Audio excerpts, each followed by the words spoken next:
This episode of GT the Podcast is supported by Alcon. This is Ike Ahmed. And I'm Arsham Shaybani. And we want to welcome you to GT the Podcast. We're bringing this to you together with BMC and Glaucoma Today, to offer audible insights into current topics in glaucoma care. Presented by the authors of our latest, most read GT articles. Check it out.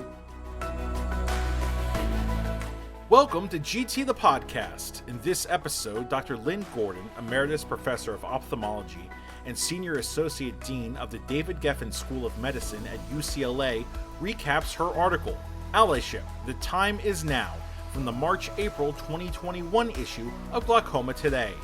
In this article, Dr. Gordon discusses what it means to be an ally and how effective allyship can help us achieve greater equity and inclusion. More on this from Dr. Gordon.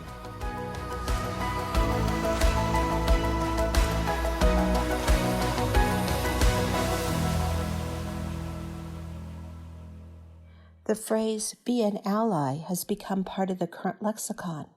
But what does it truly mean? Why is allyship essential to creating a better and more equitable future? Before exploring the importance of allyship, it is helpful to first consider its definition. The Merriam-Webster Dictionary defines allyship as the state or condition of being an ally, supportive association with another person or group. The concept of allyship in 2021, however, is not passive, except in the circumstance of performative allyship. Effective allyship reflects a range of actions or activities that reach beyond simple support. Being an ally, or the process of allyship, helps to achieve equity and inclusion. Allyship helps to improve the culture and climate of a workplace or an educational institution, and ensures that all voices are welcome, respected, and heard. In general, the term allyship is used to describe the path by which individual members who identify as belonging to a majority group or an in-group use their privilege to help advance the opportunities of individuals or groups who identify as being part of a minority or marginalized group.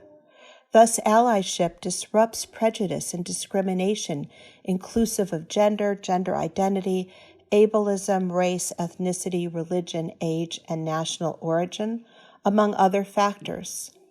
Allyship advances opportunities. Extensive opinions and articles have been published to describe the different components of allyship.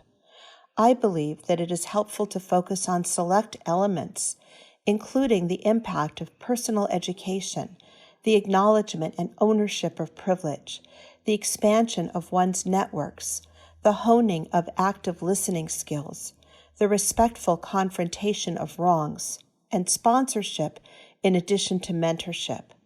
It is also important to recognize that allyship is a lifelong process and commitment, not a one-time I check that box event. A critical aspect of allyship is a commitment to learning and personal education. Understanding our own identities allows us to make a commitment to learning. Who are we? Each of us carries within us personal identities that encompass aspects that are outwardly visible and inwardly hidden. These identities affect how we see the world and ourselves in it. Once we understand who we are, we can begin to acknowledge and own our own privileges.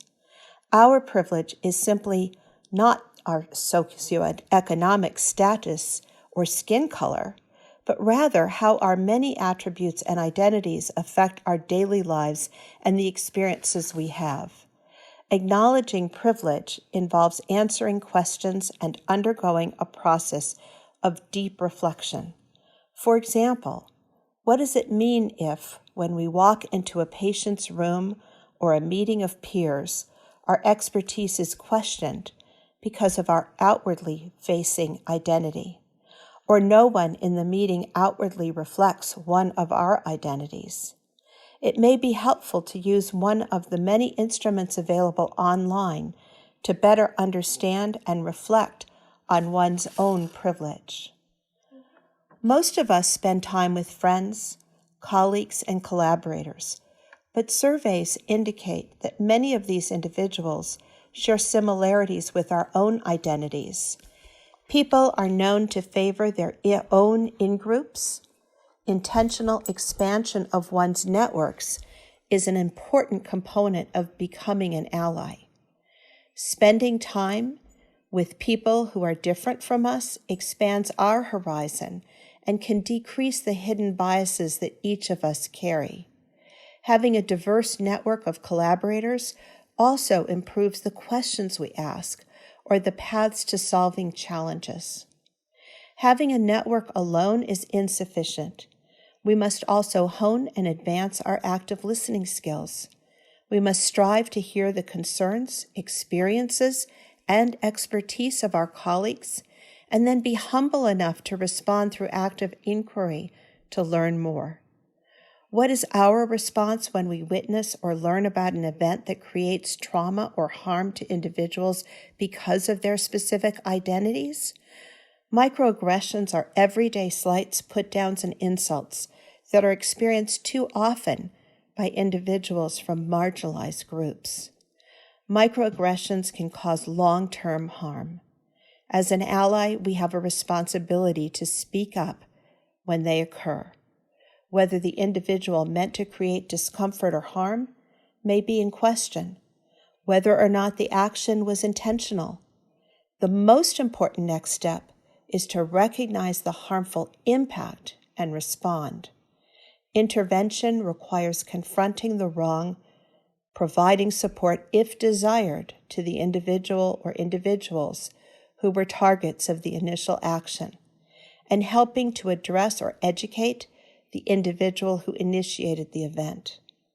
To be effective, we should never assume how the target of the action felt. Instead, we act because we recognize the action as inappropriate or worse.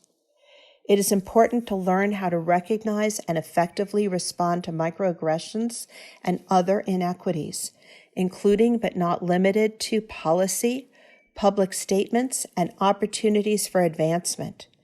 We can also speak up by promoting inclusion.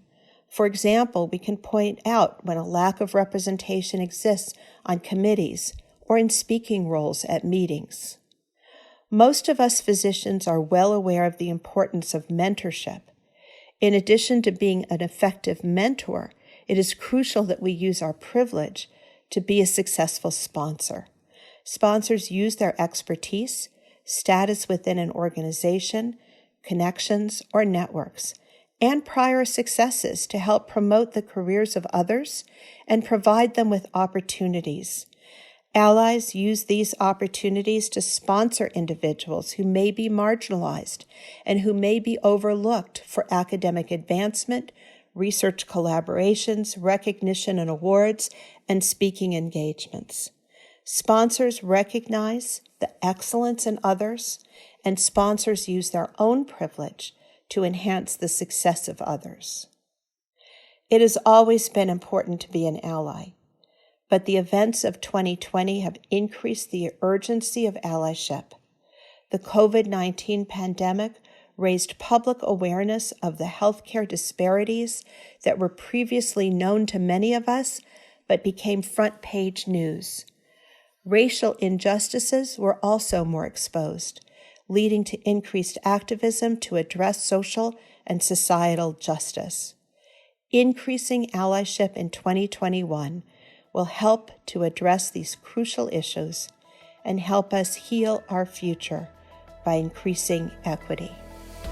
Thank you for tuning into this episode of GT the Podcast.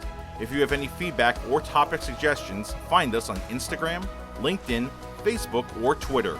And stay tuned for more hot topics in glaucoma care on GT the Podcast.